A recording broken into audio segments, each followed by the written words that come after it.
and welcome to another episode of Two Guys and a Chainsaw. I'm Todd. And I'm Craig. There's a fine line sometimes between horror and sci-fi. Usually the two kind of overlap quite a bit, especially when you're dealing with aliens. This is Invaders from Mars, the 1986 version, directed by Tobe Hooper, who we lost recently. I think we've done a couple of his other films, right? We did Texas Chainsaw Massacre 2. I think we did the original Texas Chainsaw Massacre as well. Yeah. He's done some, I guess he didn't really do Poltergeist, but we all thought he did at one point. You know, he hasn't had the most success of his career, sadly, and 1986's Invaders from Mars was really no exception. When this movie came out, it was rated PG. It's clearly aimed at kids.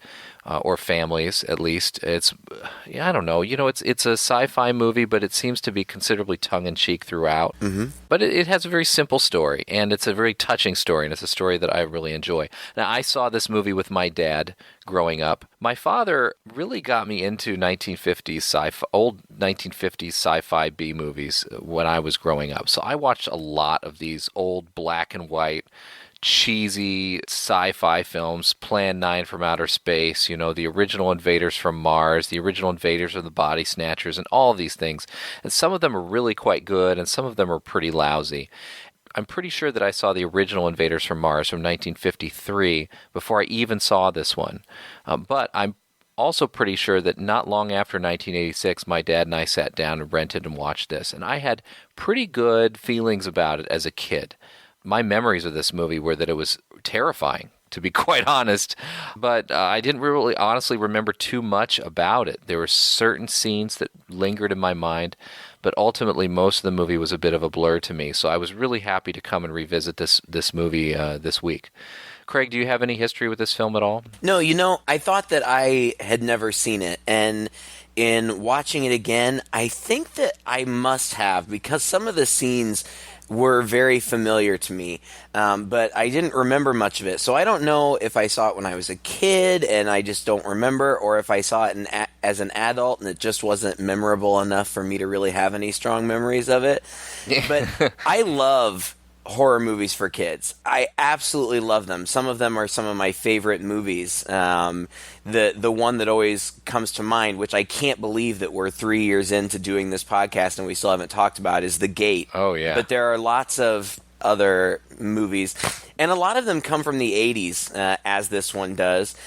You know, again, I'm going to be nostalgic about this, and I get it, those of you who didn't grow up in the 80s like Todd and I did, but it just doesn't seem like they make movies like this anymore. Movies that are, you know, really pretty legitimately scary, and from kids' perspectives, and that are kind of honest. Like, the kids and the adults in this movie swear. Now, like, it's rated PG, so, you know, it's not like it's excessive swearing, but even in the opening scenes of this movie, when the main character, David, the kid, and his dad, they're out laying and watching a meteor shower. Well, that's a bright one. Whoa, fireball. Hey, look, there's Mars. Where? Right over there, see? Oh, it's pretty close. It's at the perihelion. Only 30 million miles from Earth. Oh, only 30 million? Well, no wonder it looks so close, huh? Smart ass. Smart ass. Hey, look, here they come. Yeah. Where this didn't last. Yeah, this should be the heaviest shower this year. Holy shit. Jesus, that's bright. That one's not gonna vaporize. It's gotta make it through the atmosphere. Wow. It's a hell of a tale, huh? It's nothing profane, it's nothing obscene, but it feels very true to life. Yeah. And you just don't really see that much in horror movies anymore, and I kind of miss it. I think that Stranger Things, you know, the guys, the Duffer Brothers who are behind that, I think that they are nostalgic for the same kind of things that I am, so I feel like they're trying to do that with their show. I love that show. So it's not that you can't find this type of stuff at all anymore, but it just doesn't seem as common, and I find that to be a little bit unfortunate. But ultimately, this movie, I don't think that it's great, but there are things about it that I really like, and there are some amazing people in it. There's definitely some cool stuff to be taken away from it and to talk about. So I'm looking forward to talking about it with you. It's so funny that both of us say that we kind of remember, but we kind of don't. That's usually never a very good sign, you know? Right. As a whole, the movie, kind of like what you said, I feel like as a whole, the movie doesn't work really well, although I think it probably works pretty well for kids. And again, I think that's the intended audience. But there are some really iconic scenes in here that are standout. And honestly, it's really quite a shame that the movie didn't do as well, not because it deserved to, but because of what went into this film. This was a Golden and Globus production at Cannon Films. They're notorious, two guys from Israel. I think we've talked about them before, maybe even when we were talking about Texas Chainsaw Massacre 2. But these guys just were able to get money from who knows where and pump millions and millions of dollars into movies. And a lot of movies were made by them. Most of them were terrible. Many of them were just so terrible they were fun. And a lot of them, some of them broke through, and became good. I even watched Over the Top. Have you heard of that one with Sylvester Stallone? Yeah, duh. That one gets a bit of a bad rap, but I watched it the other day and I actually thought that was kind of a sweet movie. It is a sweet movie. Yeah, sorry, I was just going to, wax nostalgic about that movie. I mean, come on, Sylvester Stallone and, reconnecting with his son through arm wrestling. I mean, come on. What's not to love, right? Right. Cross-country journey.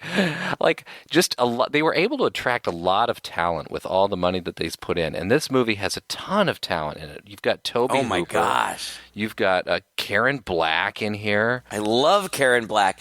And it's so funny. Okay, so here's my biggest issue with the movie. They've got all these great people, and, from a cinematic perspective, it's well done. It's well put together. You've got special effects by Stan Winston, who's amazing. Mm-hmm. John Dykstra from Star Wars and a billion things since then, doing visual effects. And Louise Fletcher, Nurse Ratched. I mean, there are some amazing actors and people behind the scenes in this movie.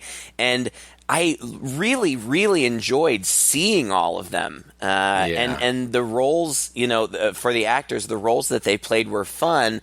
Just for whatever reason, and I don't know if it's direction or if they were in a hurry or what, but frankly, and I apologize to those of you who love this movie, the acting is really pretty bad in this movie. Even from actors and actresses that have put in really good performances elsewhere, like Karen Black. I don't know that I would ever go so far as to say that she's an amazing actress, but she's done some great things. She was in Trilogy of Terror, which has become a cult classic. She was in either House of a Thousand Corpses or The Devil's Rejects. I think it was House of a Thousand Corpses, because I think after that they had to recast her because her demands were too high or whatever. Then Louise Fletcher has done some amazing. I mean, Nurse Ratched. I mean, that is such an iconic role, and that's who you think about when you think of that character. She was great, and I also loved her in the original film adaptation of Flowers in the Attic. She was the grandmother. She was horrifying in that movie. So and so you've got some really strong actors here, but for whatever reason, the acting just doesn't come across very well. No. And I think some of it might be the writing. Dan O'Bannon is the writer on this, and Dan O'Bannon has also done quite a few things. If you look at connections, Dan O'Bannon did the script for the original Alien. He did this. Well, he did the script for Dark Star with John Carpenter, which kind of set him off. But we watched Return of the Living Dead, and I think we were a little mixed on that. I really liked it. I think you thought it was kind of stupid. But they did Life Force, and he did the screenplay for Total Recall. I mean, this is a pretty talented guy, and I think that maybe the intent behind his script was not carried out, or maybe just they didn't know what to do with it, because ultimately there's just a lot wrong here. Well, I'll tell you one of the things that's wrong with it is it's too long. At an hour and 40 minutes, it's too long. They could have easily shaved off 20 minutes because it's a really simple story. when it comes right down to it. And sadly, I wasn't bored, and I did enjoy the movie, but I kept moving, my mouse on the computer screen to see how much of it was left. Yeah. It plods on. It does. It goes for so long. And maybe as a kid I had a patience for this, but I was checking my watch too, and I was half falling asleep sometimes. Not that there isn't stuff happening all the time. Not that the story doesn't move. It just doesn't move fast enough, or it lingers too long on unnecessary things because we get it. Like, as I said before, it's a simple story. Okay, so there's this young kid, David. He and his dad in the beginning are watching this meteor shower, and it seems like they're interested in the stars and the planets, and his dad is a really cool dad. He's super nice. Like, he lets him stay up late, much to the chagrin of his mother, who's played by Lorraine Newman, who had fame from Saturday Night Live. And like the dad, I guess this kid has a penny collection, which as soon as the dad pulls out this penny and gives it to him, like, look, I got you this penny that you would really like. Here, I'm going to stick it in your coat pocket. I'm like, oh, okay, well, clearly that's going to be important later. Right. But the kid wakes up in the night and sees a spaceship land in his backyard. It's giant spaceship. Yeah.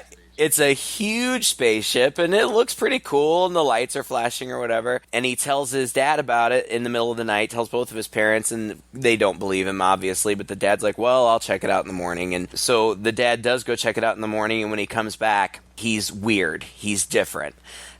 Something is clearly wrong with him. He puts breath mints in his coffee, and then he chugs his coffee, and it's running down his chin, and he's got this weird mark on the back of his neck that almost looks like some kind of wound or something. And he's just super sketch, and the kid notices, of course, and the dad, before he sends the kid off to school, is like, you were right, there is something over the hill, come on, I'll show you. And the kid's like, no, Dad, and he runs off and gets on the bus. And that's what it becomes. It becomes kind of an Invasion of the Body Snatchers kind of thing, where all of these people around this kid are being seemingly mind controlled by some kind of hive mind or something. Whereas that's a very simple story. The reason that I think that this works for kids, and still would work for kids, is that the whole idea of it from a kid's perspective is really, really scary.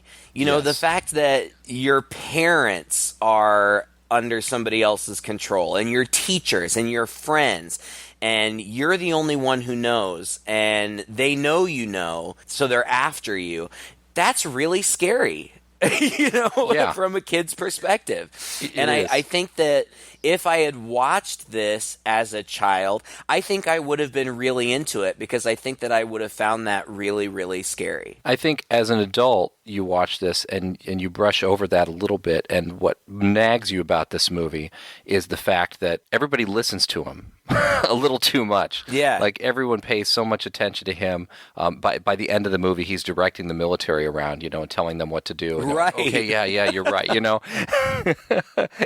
And I guess, there's an interpretation of this film that's out there that says that there's a reason for that the whole movie is kind of like this kid's fantasy, right, where he's the hero. Because the end of the movie, we'll just go ahead and spoil it because it's kind of silly. Sure. At the end of the movie, everything's great, the day is saved, the kid goes to bed, and then basically he wakes up.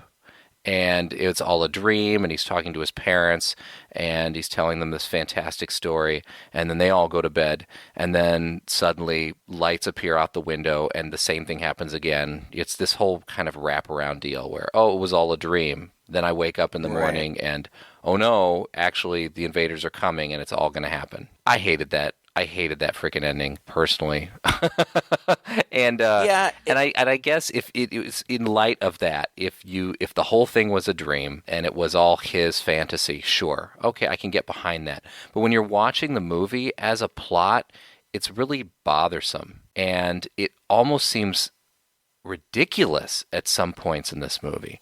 There's a point in the film where he's cowered with this nurse. who's the only person who believes him. So he gets to school, and even the teacher is acting weird. He starts to notice the mark on her the back of her neck too. Even some of his classmates are getting this mark on his neck, and this teacher's really got it in for him, and she wants to take him. And he's resisting, and he runs to the nurse, and the nurse is who's played by Karen Black. And I guess this is Karen Black's real life son. Yeah, the kid that plays David is. Yeah. And, I get what you're saying with the whole frustration about the ending where it's, maybe a dream or whatever. But what I kind of felt like they were going for was a Wizard of Oz kind of vibe, where the kid wakes up, and the dad even says something at the end like, it sounds like your dream incorporated a lot of things that happened in your day. I know, I hated that line. I thought that was... Well, and because it didn't really make sense in the context. Like, there wasn't enough backstory to really justify it. Yeah, we didn't see enough of the day. In The Wizard of Oz, she's like, and you were there, and you were there, and you were there. And, that's I feel like that's the vibe they were going for. And I get that. The theory that this is all a dream, even though there's also, at the very end, the suggestion that maybe it was just kind of like a premonition or something. Mm-hmm. It makes sense. And yes, all of the stuff, like you said, like he eventually ends up hooking up with the military and NASA, and like he's giving them, this little kid who's probably, I don't know, 10, 12, something like that, he's giving them like all of this information. They're like, oh yeah, that must be it, let's do it. And then like, okay, we're going in for our big military mission, come along with us, little 10-year-old. Like, that doesn't make any sense.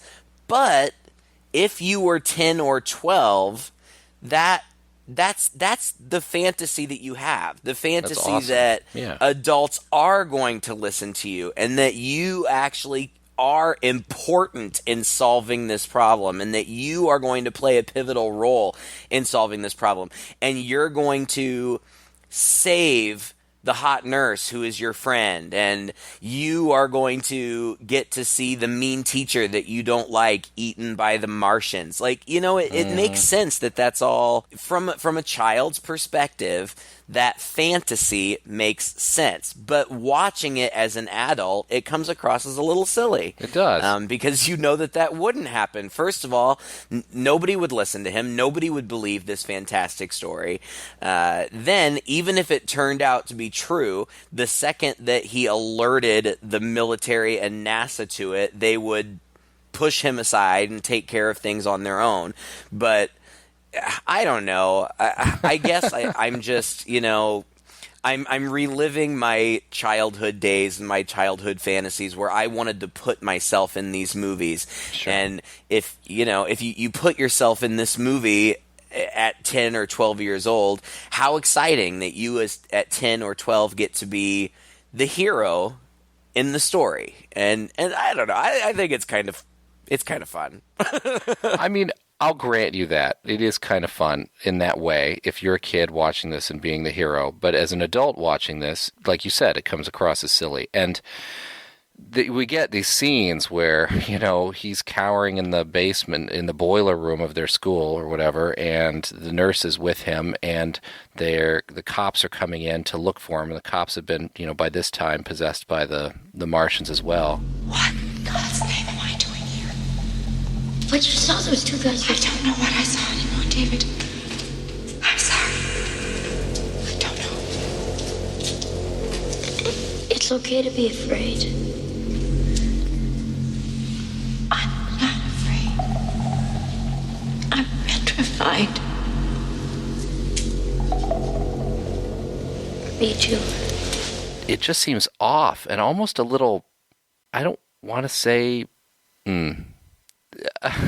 it's like she's the damsel in distress, but she's in her 30s and he's 12. It's weird having that role reversed in a film and watching it as an adult. You get what I'm saying? It's a little icky. Oh, yeah. It is. Oh, gosh, I thought they were going to make out for a second. It's so off-putting. And it's nice. Like, it's sweet that she's really an endearing character in this movie, and you know, she's got his back and she's all the time looking out for him. It actually became a little bit much for me at the end. I think for the last 15 minutes, Karen Black doesn't have any lines except to shriek his name. Like, David! She wakes up from Martian captivity, and what does she do? She starts screaming for the little boy, you know? Right. And yeah, I mean, it is even almost a little bit awkward to see, like, because she, like, snuggles into him and he has his arm around her. I mean, it's very much what it would be if he were the adult male hero and she were looking to him for protection or comfort. But he's not. He's a little kid. And so it doesn't really make sense. Again, I guess that it just supports the theory that this is just a childish fantasy, because that's probably what he would see. You know, like at one point in the movie, we see him sitting down to watch a horror movie, which is actually Tobe Hooper's Life Force that he's watching on TV. So if he is a fan of that kind of film and stuff, you know, that's what he would see. He would see the hero, probably a man, protecting the frail woman in distress, and so that's how his fantasy would play out, and it makes sense. Watching it on screen, it's a little weird and icky.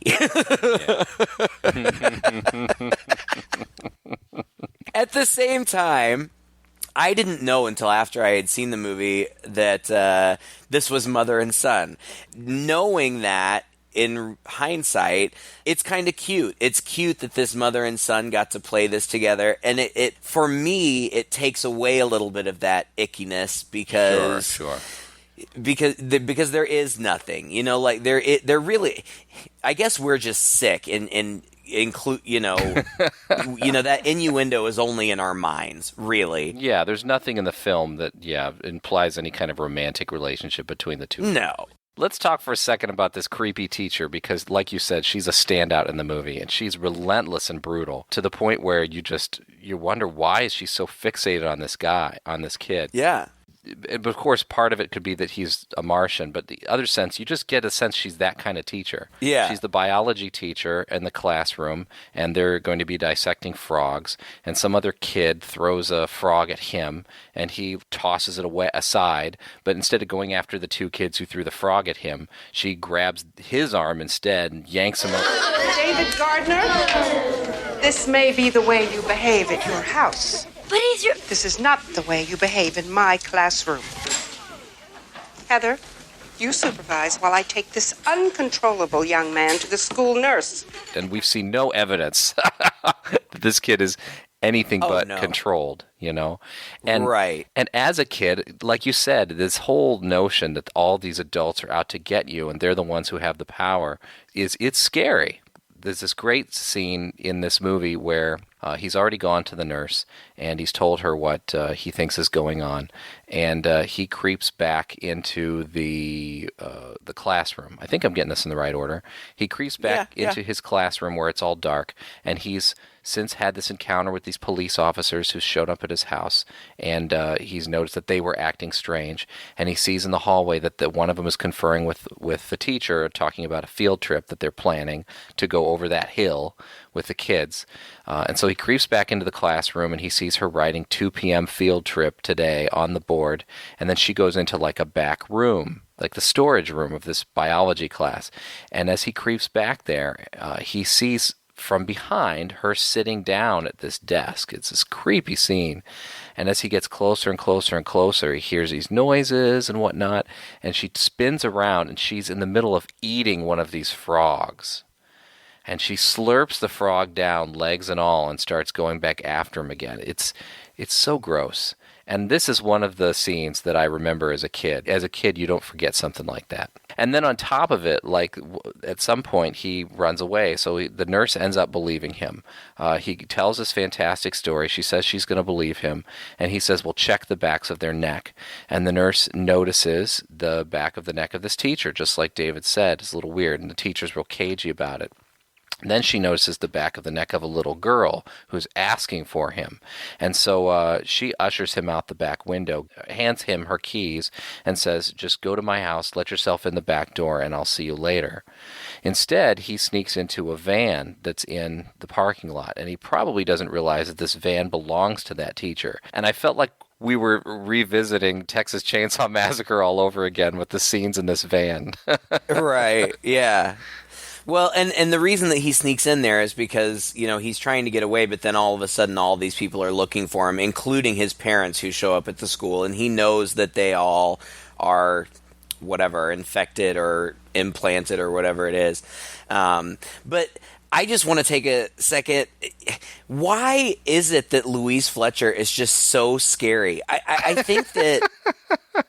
I think that she just her gaze. She just has this gaze that is so intense, and she's so scary. I mean, really, the movies that I remember her from. One Flew Over the Cuckoo's Nest, which is a brilliant movie, and she's absolutely brilliant in it, but she is just wicked. And what is so disconcerting about her character in that movie is that she never loses her cool. She always remains calm, and she always has the upper hand. And it's a very similar thing in Flowers in the Attic, which... by, most accounts is not a great movie, but she is so good in it. And she's just that good in this movie, too. Even given some of the silly things that she has to do, like swallowing a frog. And for whatever reason, she always calls the nurse sister. Like you're pushing it, sister. When she looks at her, she's like, sister? I think. Yeah. But she's just so... I wouldn't say that this is one of her best performances by any stretch of the imagination, but that's over the she's top. just kind of... It is over the top, but she's kind of that perfect example of your stereotypical school marm, miserable kind of teacher who just takes joy in being mean to kids because she can be, and who's going to stop her. And I told you this boy was trouble, and he needs to be severely punished. David, what's the matter? He knocked over a defenseless little girl. And he's a little snoop. Please, Mrs. McCouch, why don't we just talk with each other? Give him to me. Please let me talk to him. David, go inside my office. You're pushing it, sister. they get these implants in the back of their neck that like mind control them or whatever. And, you know, just to see her, like, driving the school bus full of kids towards the landing site where they're all going to go get infected. And then, like, after, I don't know, I guess she drops them off or something. And then she's driving the school bus and she pulls up behind the car that David is hiding in. And she gets out and she pulls him out and is, like, trying to pull him towards the bus, but he gets away. It's just, I don't know. Yeah. It's just, I love her. And even as silly as it is, it's fun for me to see her in this role, just outright playing the villain. You know, in a movie that's pretty over the top, I feel like maybe her performance is the only one that really works here. Because, like, the dad is, oh, gosh, like, the scenes with the dad, it's like, okay, we get it. This guy is clearly not right. And even his wife should see that this man is walking around like an absolute zombie, speaking extremely slowly, monotone. The military guys are kind of caricatures of military guys. They're all very over the top. For some reason, her being over the top in this movie just seems so natural, you know? It does. You know, and it's funny. I hope that she had fun with it. I have read about her that she's actually a really lovely person and that she is, that she's a lot of fun. And on the set of One Flew Over the Cuckoo's Nest, you know, it was just her and all of these men, and all of these men kind of formed this boys club, and because of her role, she just felt very shut out because she was the enemy of everybody, and that's just kind of how, you know, that translated not just on the screen, but on the set. Like, she just felt very excluded. And so at one point in the filming, she just came out for a scene completely topless. just to break the ice and to let them know that she was a fun lady. Oh my gosh, that's hilarious. And I guess after that, things were a little bit more comfortable with everybody. But it's funny, I don't know. I can't imagine. I am not that way at all. I'm not intimidating in any way, but I just think that's so funny that somebody like her would have to break the ice in that kind of way in order just to get people to be nice to her. Yeah. Well, nothing will break the ice in a room full of men than a woman popping in topless. That's true. But it's funny because even, you can say it's the Martians, but even when he hops in her van it's like this woman lives and breathes biology class, Yeah. Because her van is just filled with bones and things hanging and cages of like stuffed animals and stuff. And the way that he does this, almost shot for shot, is almost exactly like when the woman stumbles for the first time in Texas Chainsaw Massacre into the bone room of that house. Sure. It's Right. like close-ups on all these things and the sound, and it's all played for very scary. I thought it was an interesting, almost homage to Texas Chainsaw when he went in there, and I was totally getting that vibe, which also made her extremely creepy. Well, and there are parts that remind me. Did Tobe Hooper did Texas Chainsaw 2, right? Also, Yep. Mm-hmm. Yeah, he did. And there were parts of this movie that reminded me a lot of that. In Texas Chainsaw 2, there's a part where the heroine finds herself in this big underground lair. And it's like right. this huge, extensive underground lair.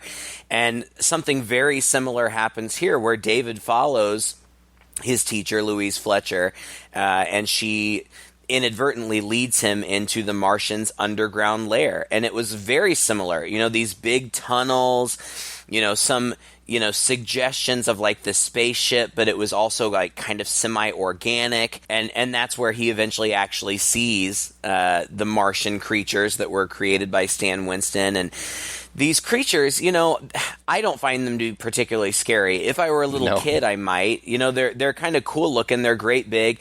At one point, David describes them as huge, giant, ugly, slimy Mr. Potato Heads. That's kind of what they look like. But they're these big, like, pod creatures with huge gaping mouths with great big giant teeth and 4 legs. And I read that they really only created 2 of these creature suits, and then they did trickery to sometimes make it look like there were more of them.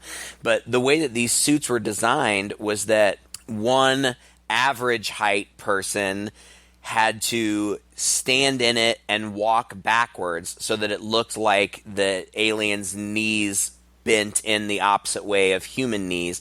And then that average height person also had a little person strapped in a backpack on his back, and the little person would control like the movements of the mouth, and then there were like the aliens had these little arms that would come out of their heads, and the little person would do that too. And the average height person was also had like sticks or something that were controlling the back legs, and they look kind of clunky, like their movements look a little bit labored, like they're not graceful, but they're slimy, and they've got those great big teeth, and they kind of look cool. And then there's the lead alien, or like the supreme being or whatever they call him, and he's just a giant brain, and he literally looks like the brain from, was it Metroid? What was the video game from the Metroid. 80s where the final boss was just this big Mother Brain? Brain. He does. Mother Brain. Or he looks like a little bit like Teenage Mutant Ninja Turtles. What's the guy's name inside? Krang? Krang, yeah. He looks like Krang from Teenage Mutant Ninja Turtles. Yeah. But fun. I mean, if you're talking about the fantasy of a kid, it works in that context. Well, I think, first of all, I feel like these large creatures, Stan Winston always does an amazing job pretty much every time with these creatures. And you're right, they're slimy, they're gross, they're huge, hideous teeth, and at one point one of them ends up swallowing our favorite teacher by the end of it. Right. Which is it's incredibly satisfying. But they look better as a still than they do when they're, in the film. Because in the film, they're these giant pods on these tiny stick legs, and it's hard to believe that they have any coordination at all to be able to handle these humans like they're supposedly doing. Right. Like they're putting them in this machine face down so that they can get this neck drilled in. And interestingly enough, you never see any of that. All you do is see these guys standing around, while these humans are already incapacitated or, caged up or whatever. Because I just find it... And at one point, when the military's down in the tunnels, one of the guys approaches the alien and hands him something. And to even hand this alien something was an awkward enterprise where there was a tiny little claw-like arm that had to shoot out the side of it and could barely hold the stick that was handed to it. It just... Yeah. It was like the actor had to very carefully stick it in his hand. like the hand didn't actually move or do anything. Right. I know what you mean. And there are other times, there are these big, in my notes I kept saying, and then the teacher got eaten by a potato. They're shaped like a potato, and you can tell that it's hollow. You know what I mean? When they move, the exterior moves in such a way that you can tell that it's hollow inside. So it doesn't really look real. but fun nonetheless. Yeah, well, and we're talking about a remake of a 1950s B movie, and I'm sure that in some ways they were trying to keep true to that kind of feel. And in those 1950s B movies, the creatures didn't look real. They did what they could with the effects that they had, and I have to give them credit that they were using all practical effects here, almost all. The aliens, the big Mr. Potato Head aliens, had a death ray, and that was some kind of special effect. But other than that, it's all practical. Some kind of and I love special. practical effects. I do too. Well, it all seemed very organic and slimy and gross, and that was quite good. And I really liked the Supreme Being. I thought the Supreme Being actually was pretty terrifying.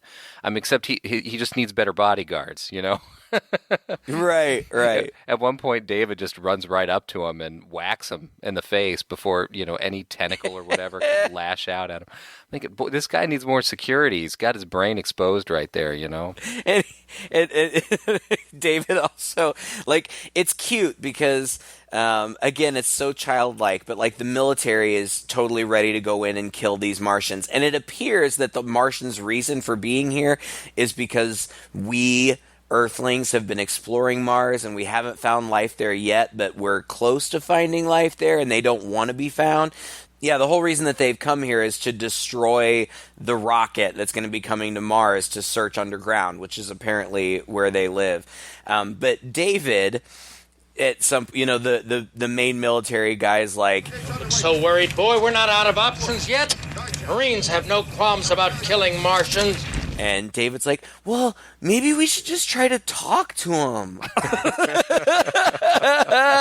Right. It's so cute. And then he does, he gets in front of the Martians and he's like, Can't you give me my mom and dad back? And Linda and Heather?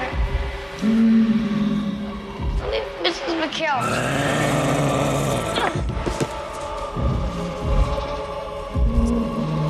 It's your turn now, David Gardner.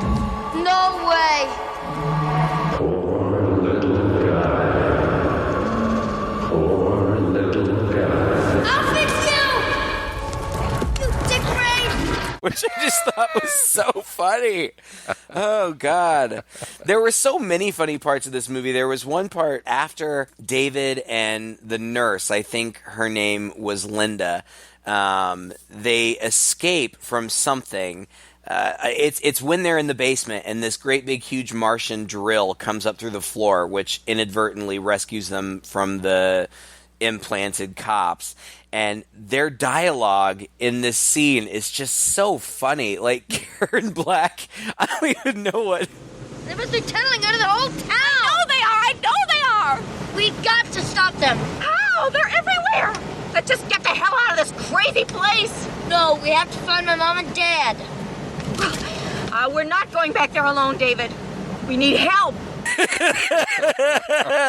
Oh, it's so funny, and it's so silly. But if you ride that wave of this is all a fantasy in the kid's mind, this would be, you know what, he's putting her in the role of the damsel in distress, and he is the hero. And so the dialogue doesn't really make any sense, and it's so silly in a real world situation. But if it's in the dream or in the mind of a kid, it makes total sense that he would set himself up to be the hero and comfort her. Yeah. I don't know. Yeah, you know, it's in true. talking about it, I'm sitting here with a big smile on my face, like it was so funny. Really, in the moment, I was kind of, I don't know. I don't want to say bored. I don't want to say bored because I really wasn't bored, but I wasn't laughing out loud, and it was really more kind of rolling my eyes. Yeah. And when I was laughing, it was laughing because it was funny, because it was bad. But that's Yeah. okay. You know, like, it's all right. You know, some movies are so bad they're good, and I would almost put this in that category, that it's really kind of so bad it's good. And I also feel like maybe in Tobe Hooper, well, I don't think it's a maybe. I think it's clear that he was intentionally, for whatever reason, trying to poke fun at these 1950s movies by including a lot of the same bad stuff in it. Right. Involving the military in just an extremely absurd way. David's dad, I guess, works for NASA. He just happens to work for NASA. And then at some point, they decide that David knows who can help, and it's this general who's played by James Karen. And I freaking love James Karen. He's been in a billion things. Okay, I didn't look it up. You're gonna have to remind me because he was so familiar. What do I know him from? You know him from so much television. You know him from like Apt Pupil and Mulholland Drive and like a ton of movies. But we watched Return of the Living Dead. And he was the guy in the beginning of the Return of the Living Dead he was the manager who ran the warehouse. Yes. I know him from other stuff too, but now that you say that, yeah, he's good. And he's still working. I mean, this guy's got over 200 credits to his name, and he's still going. So it's pretty awesome. But yeah, you see this guy and you know him, and he almost always plays the same kind of character. He's really good at that hardened military guy who's chomping on a cigar. Right. But you know, the minute they come into this base, and maybe as a military brat myself, you know, I was kind of rolling my eyes at this about how these two could just get onto this military base as the Marines. And then as they're going through here, there's like big NASA vans, and they're like loading things on these NASA trucks, and I'm like, since when does the NASA have anything to do with the military? And then, you know, like... I was literally going to ask you that because I know that you have that background. I'm like, are NASA and the military connected? Like, No. would they be sharing a base? Like, It's so weird. Like, okay, you know, this is something, again, that would be totally typical in those B movies because they never did that right. The military were just people, you know, they'd salute indoors and have crazy ranks, and who nobody knew. No, they didn't have a consultant on set, let me put it that way, when they're putting that together. the general calls like his little buddy Skipper at one point. Like, I don't think that's the right title, but cute. And the general's office is hilarious. He's got this giant portrait behind him, and if you look at it from one direction, it looks like a big, imposing wooden desk with wood-paneled walls and stuff from the background. And then if you look at it from the other direction, you see all these like 80s like room-sized computers that are there, and these screens that are showing the launch countdown. And I'm going, what the hell? Like, what is it? Why is in the general's office is this massive machinery that looks like mission control for some launch? And like, okay, so this is where NASA comes in. And so they have their moment where David explains everything to the general, and it makes too much sense to him coming from a 12-year-old kid. But anyway, he asks his second in command guy to go check it out. What was his name? Rinaldi? Rinaldi, that's right. I loved that guy. Yeah. Rinaldi. And he was cute. That's maybe that was just me. I wasn't going through my mind, but yeah, he was a very attractive man. I just thought he was I thought he was cute in a different way. I thought he was just like the side dog to this guy, and he just runs out. Funny. He's the guy who runs out the room. He's like, go check it out, Rinaldi. And he's like, okay, I'll go check it out. And then 5 minutes later, Rinaldi comes in with like all of this information. Yeah, the kid's story checked out. This happened and this happened. And I called so-and-so and blah, blah, blah, blah, blah, blah, blah, blah, blah, blah. And he's like, that's all we need. All right, get them in here. We got to stop the launch. And then Rinaldi comes in again. It's too late. There's like a truck full of liquid oxygen barreling towards the rocket. And so then they turn around and they look at the screens. And there's like a computer, it's a total 80s like computer 3D looking image of this rocket. Uh-huh. And a total 3D looking image of this truck going towards it. And I'm watching this with my wife and she just burst out laughing. It was so funny. Oh, it's hilarious. And then it blows up, and like the general has this look of shock and awe on his face, and then you see Karen Black and she's crying, like like that rocket was her baby or something. Yeah. And suddenly the room kind of lights up, and they turn around, and it's like they're staring out the window. They're seeing this, like there's suddenly a window in his office, like down on the tarmac.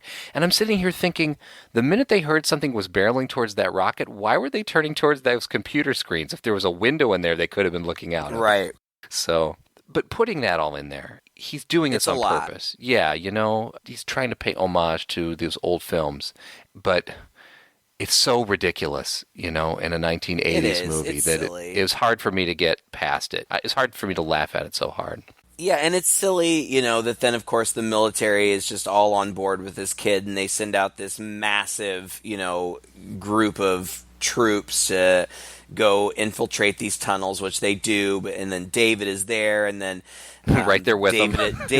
Right, and then David runs, like he wants to save his mom and dad, so he runs into the sand pit, and the nurse follows him, and so then they get sucked down in there, and then everybody's down there, and it's just cutting back and forth, and it culminates, the nurse, Linda, is like on the platform or whatever where they get the injections, and like so they're fighting against time so she doesn't get her implant, and all of the troops end up in the control center or whatever where the big brain guy is, and they shoot the potato head Martians, and they shoot the brain guy, and then the brain guy retreats like back into the wall or something for a while, and they rescue Linda. And everybody tries to run away. There's a really funny moment, the Rinaldi moment, where Rinaldi has gotten an implant, and he comes face to face with the general. And it's so funny, like he's trying to fight the influence of the implant. And so, like, he's raising his gun, pointing it at the general, but he's also, like, shaking. And then he's like, "Don't do it, Rinaldi!"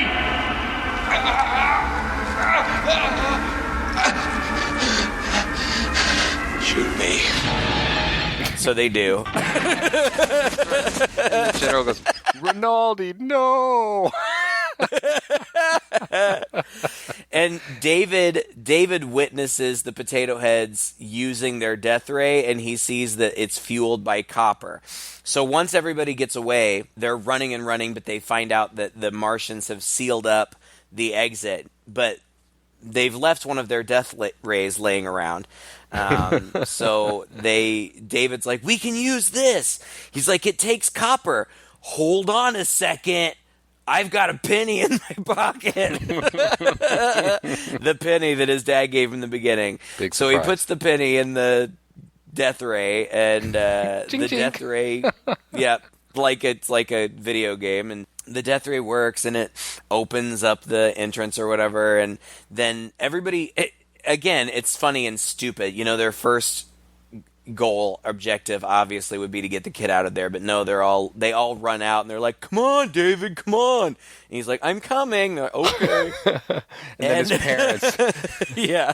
then his parents come walking down the hallway towards him. David, come with us, and he turns. It's like, "No, Mom and Dad, I'm not going to go with you." Yeah, it's so funny. You don't know what you're missing. Oh, yes, I do. Come on, little girl. Mom, Dad, I love you. Please understand, but I just can't come with you.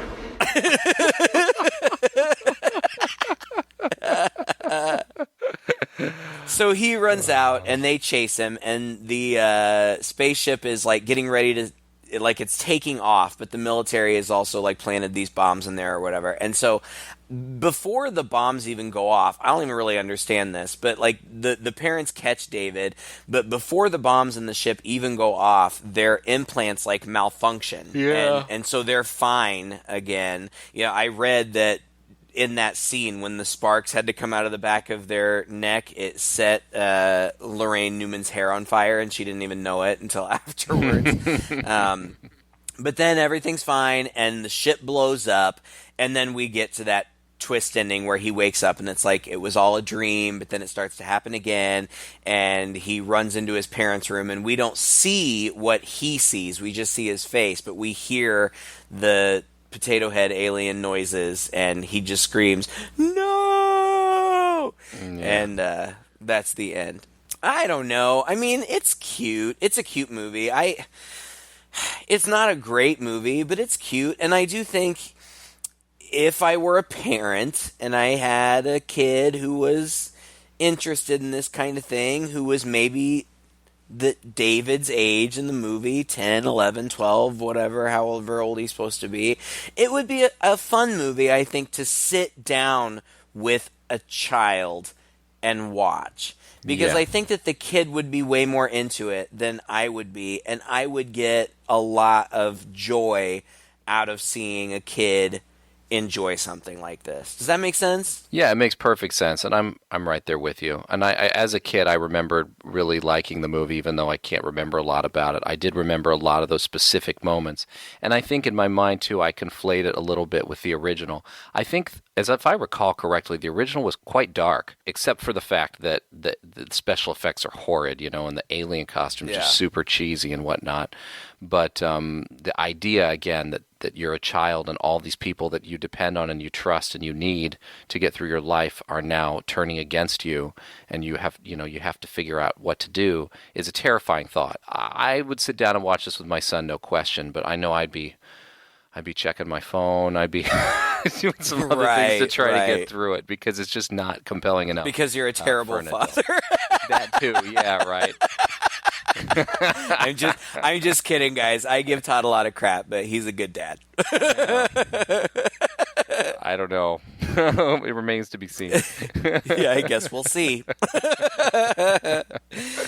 No, it's fun. My niece and nephew, well, especially my nephew. My niece kind of gets into some of these things sometimes, but my nephew is not into these scary things at all, so I don't think that he would enjoy it. But honestly, like, I can imagine sitting on a couch with a kid and watching this, and I wouldn't look at my phone because I'm not terrible. But I can imagine watching the kid more than I was actually watching the movie, just to see their reactions, and especially if they were enjoying it. I think that would be a lot of fun. Yeah, I'd be curious to know if a kid today, because things just move very quickly, cartoons and movies and things. The action just really keeps going.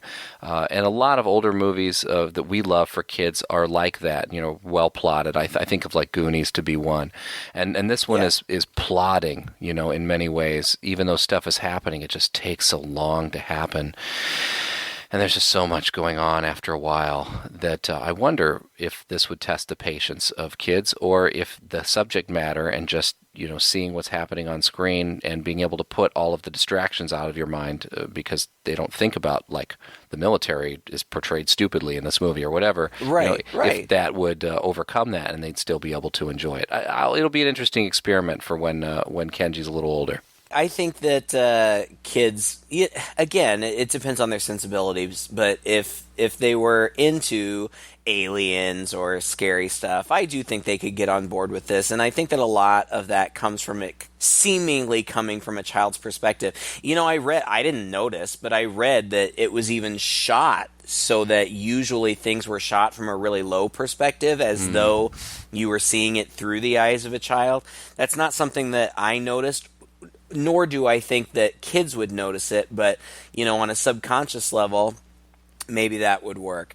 I don't know. Again, I don't think that it's a great movie. I do think that I had seen it before and really didn't remember much about it, and I think that that says something about the movie itself. But we've definitely seen worse, and ultimately, I don't feel like my time was wasted in watching it. You know, it's a fun, cute, quirky little movie. Is it terribly scary? Certainly not. Is it the most entertaining thing I've seen? Certainly not. But it's got some good things going for it. It's got, some great people in it, some really fun moments. So, I will give it a very half-hearted 1 thumb up. Thumb's kind of on its side. Your thumb is on its way up or something, right? My wife enjoyed it a lot, and we watched it together. So yeah, I think it just depends. Depends on whether you're in the mood too, right? Right. Well, thank you again for listening to another episode. If you enjoyed this one, please share it with a friend. You can like us on Facebook, find us there. You can also find our webpage, twoguys.red40net.com, and see our whole back catalog. Until next time, I'm Todd. And I'm Craig. With 2 Guys and a Chainsaw.